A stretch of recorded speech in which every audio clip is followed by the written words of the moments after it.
When Megadeth announced in 2004 that the band's entire Capitol Records catalog, from Peace Sells But Who's Buying through Cryptic Writings, would be remixed and remastered, the world of heavy metal braced for something big. Dave Mustaine had long expressed frustration with the inconsistent production quality of the early albums, and after a career-threatening nerve injury forced him into temporary retirement back in 2002, he revisited the archives with a mission to preserve the legacy, modernize the sound, and fix decades-old production issues. Now, what began as an archival rescue operation quickly became one of the most divisive reissue campaigns in heavy metal history. So this is the full story: why the remasters happened, what went wrong, and how each album was affected. Also, how fans reacted and how later remasters tried to repair the damage done in 2004. See, by the early 2000s, Megadeth catalog was a patchwork of different producers and studios and budgets and sonic philosophies. Some albums were thin, like So Far, So Good, So What. Some were a bit muddy, like Killing Is My Business, and others had mixes Mustaine felt didn't reflect the band's true power. During his hiatus, however, Mustaine discovered that many of the original tapes were either damaged or poorly archived, missing key tracks, or just altogether incomplete. The solution became obvious: rebuild the albums from the ground up, with new mixes, new mastering, and in some cases, newly recorded parts to replace missing or unusable material. The intention was a noble one, but the execution, it was polarizing. So we're going to go one by one. We're going to start off with the original non-Capitol album, their debut, Killing Is My Business and Business Is Good, from '85. And we're going to go through and I'm going to talk about the album individually. So let's start with Killing. The original mix was very chaotic, raw, and just intense. The guitars sliced through the mix, because of course they were. The drums were boxy, but they were organic. The vocals, they were sort of buried, not very consistent, and it feels like, honestly, it feels like a glorified demo. The remix, it had new drum samples, re-recorded vocals, cleaner, but the guitar tone was sort of neutralized, sterilized.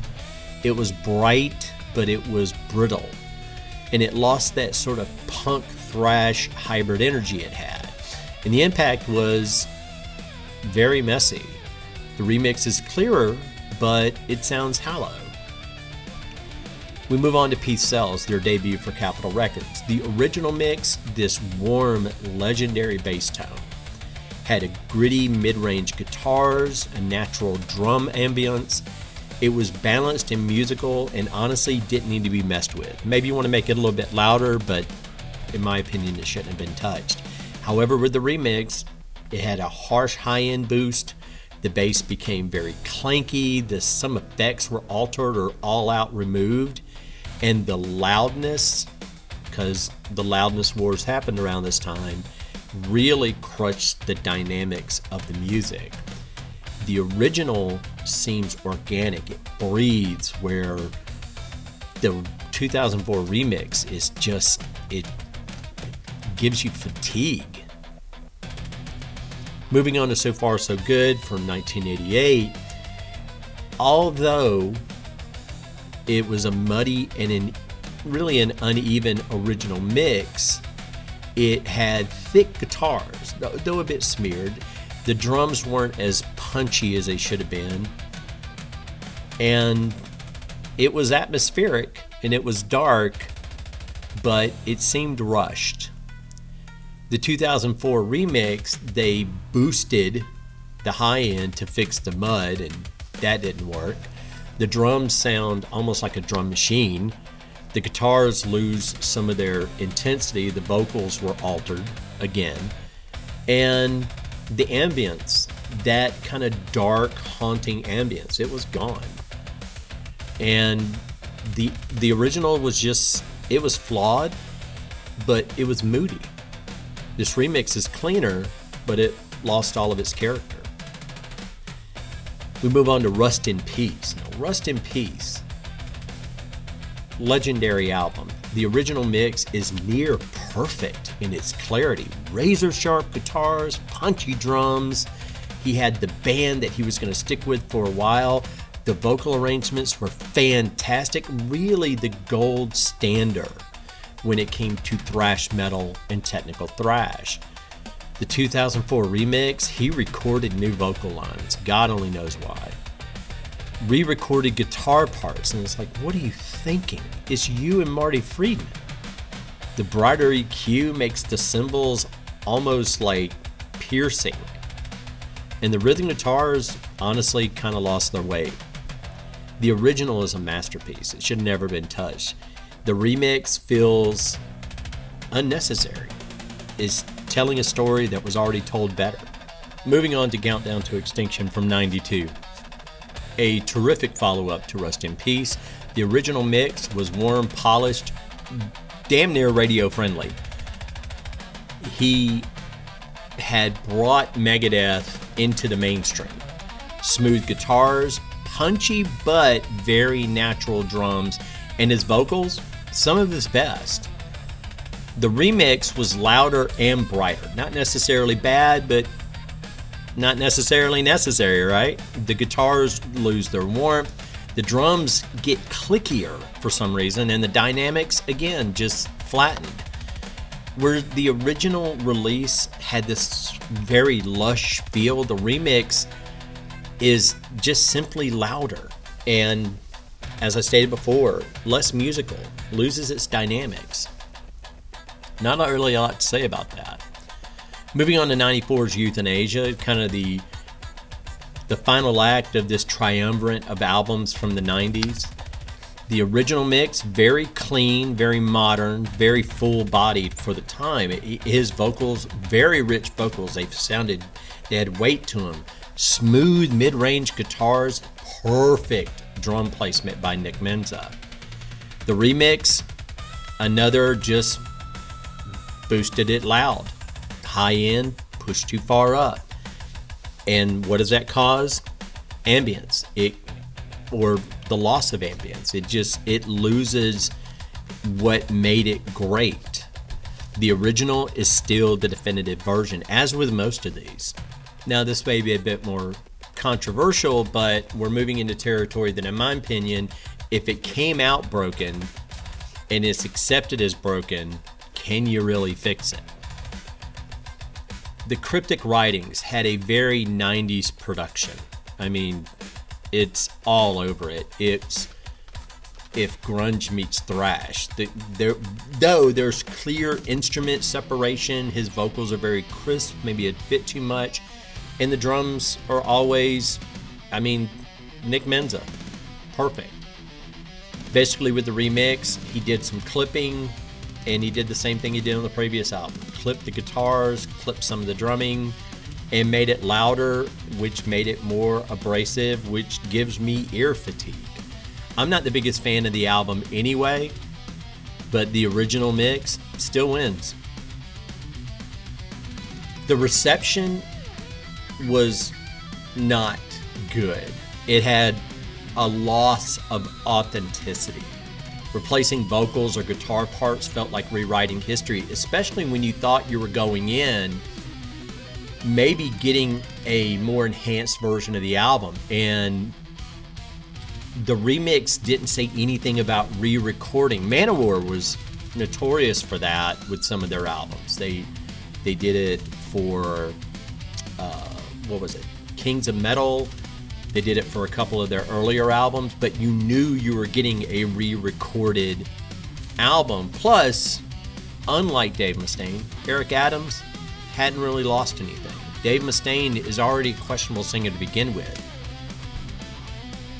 The overcompression, which was notorious in the early 2000s, is all over this. The casualty of the loudness war.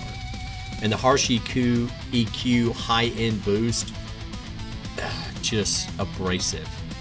And we end with my least favorite Megadeth album of all time, at least up to this point, Risk.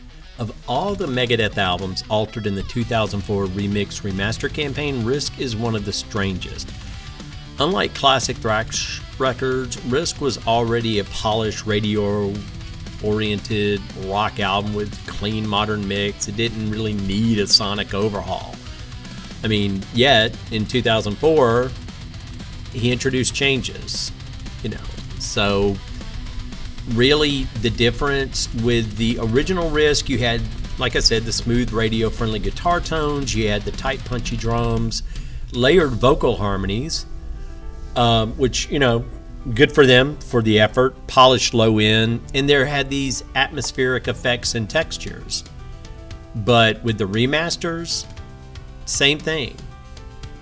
It was louder but more compressed. It was clipped. The high end was way too much. The guitars ended up being brighter but less warm. Some of the rhythm guitars would push a bit too far forward, and the drum changes, you took Nick Menza and you made him sound like he was, a click machine. And it really shows on the tracks like Crush 'Em and Prince of Darkness.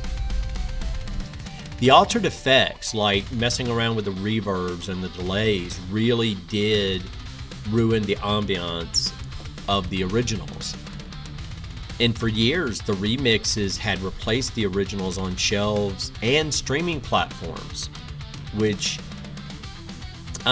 it sucks if you're stuck listening to the streaming versions of it, because on Spotify for a long time, and not just Spotify, but Apple or whatever, that's what you had to deal with. And they've started bringing back the original mixes as all their imperfections, and the community response was thank you. Kids who the first time they heard Megadeth, it may have been those 2004 remixes, and hearing the originals, I could only imagine, was like a breath of fresh air. It's like, why do people like this band so much? I mean, I get the technicality, but then you hear those original mixes and you're like, wow. The fans, man, I will tell you, it's all over YouTube, the comparison videos. They do the waveform analysis. They'll do these restoration projects. I mean, when it comes to Metallica, they only worry about justice. But with these 2004 remixes, my God, it was all over the place. And probably still is. The remasters became this cautionary tale that sometimes the flaws of the past are actually part of the magic. Now, I will say with the later remasters, they tried a course correction, because Megadeth eventually responded, though I don't remember seeing it in any interviews. Forgive my stumble there. But the 2011 to 2013 anniversary editions, far more conservative mastering. Some of the albums were restored closer to the original tonality as much as possible. And then you get to the 2018, The Killing Is My Business, The Final Kill. It kind of undid what was done in 2004. People loved it a lot more. The artwork was updated. It's really cool. It restored some of the rawness. You still can't do anything about these boots because of the original songwriter, but nevertheless, fantastic. Altering the lyrics to appease the songwriter as opposed to constantly beeping out the original was the way to go. And as I stated before, now you can, a lot of the platforms offer both versions. So if you want to hear the original, you want to compare it to the 2004 remasters or even the later remasters. But 2 decades later, the 2004 remasters remain one of the most infamous archival missteps. They were born out of good intentions, without a shadow of a doubt. Preservation, modernization, artistic control, but clashed with, especially if you love those albums, they clashed with your memories. They were inauthentic. They were historically inaccurate. And we really lost the sonic fingerprint of each one of those albums of that era. The originals captured their time, the grit, the chaos, warts and all. Megadeth's catalog now consists of multiple parallel versions, each telling a slightly different story. But for me, and I know for a lot of Megadeth fans that I've talked with, the originals, unapologetically, still remain supreme. So anyway, thanks for joining me in this telling of the remasters of Megadeth. I will link down in the description below. I did timestamps if you want to do your own comparison, if you're a new listener, or if you're, maybe not the biggest audiophile, where you can go in, even on a streaming platform, go to like Last Rites, Love to Death. You can go and listen to the 25 seconds I picked out from the original and compare it to the 25 seconds of the 2004 remaster, and you can hear the difference and kind of get a sense of what I'm talking about. Anyway, thanks for joining me for this video, and I'll see you in the next. Take care. Later.